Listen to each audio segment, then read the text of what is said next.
Most astrologers read planets. Geniuses read the space between them. Buckle up. This is AST 310. AST 310. The maiden of midpoints measures the missing middle. A masterclass in the most underrated instrument in astrology, the midpoint. Put your phones down. This gets real. Here's the whole discipline in one sentence. A midpoint is the halfway point between two planets in the zodiac circle. Take the longitude of planet A, add the longitude of planet B, divide by 2. If the sum passes 360, subtract 360. That's it. That's the math. Example. Sun at 15 degrees Taurus. That's 45 degrees of the circle. Moon at 10 Libra, 190. Sum. 235. Half. 117 and a half. 27 and a half degrees of Cancer. That axis, 27 Cancer to 27 Capricorn, is the Sun-Moon midpoint axis. The personality's fault line. The place where your will and your emotional truth fuse into something that runs you whether you like it or not.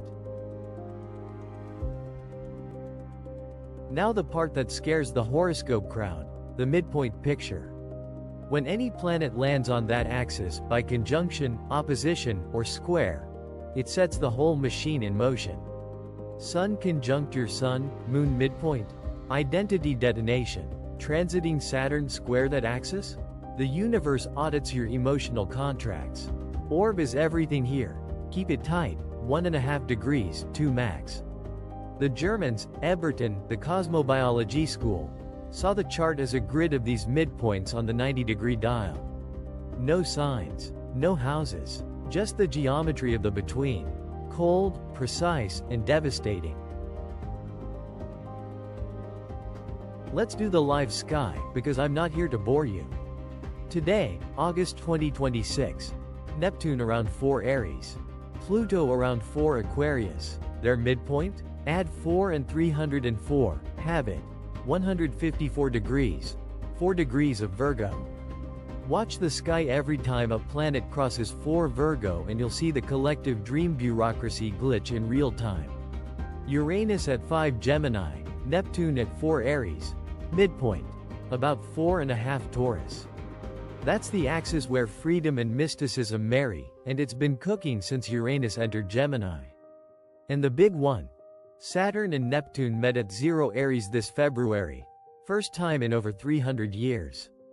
A conjunction is its own midpoint, and everything that squares or opposes 0 Aries is now interrogating the birth of an entire 36-year cycle. Now the part they never taught you in the old boys club of astrology. The midpoint is the space between, and the space between has always been coded feminine, which is exactly why the discipline was sidelined, flattened, reduced to a parlor trick. The lone hero planet is a patriarchal fantasy.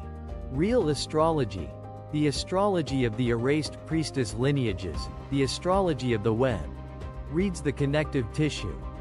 The axis between your Sun and your Moon, the conversation between your Venus and your Mars, the negotiation between your Saturn and your Pluto. The midpoint isn't a planet, it's a relationship, and relationships are where the power actually lives. That's not a soft truth, that's structural. Homework for the collective. 1. Compute your Sun, Moon midpoint. The formula is in this lecture. Do the arithmetic yourself. I'm not your calculator. 2. For the next 30 days, note every time the moon crosses that axis, roughly twice a month, and log what surfaces. 3. Find your Venus, Mars midpoint and ask who you become when you stop choosing between them. Do that, and you'll never read a single planet horoscope the same way again. This is the lecture hall, not the fortune cookie aisle.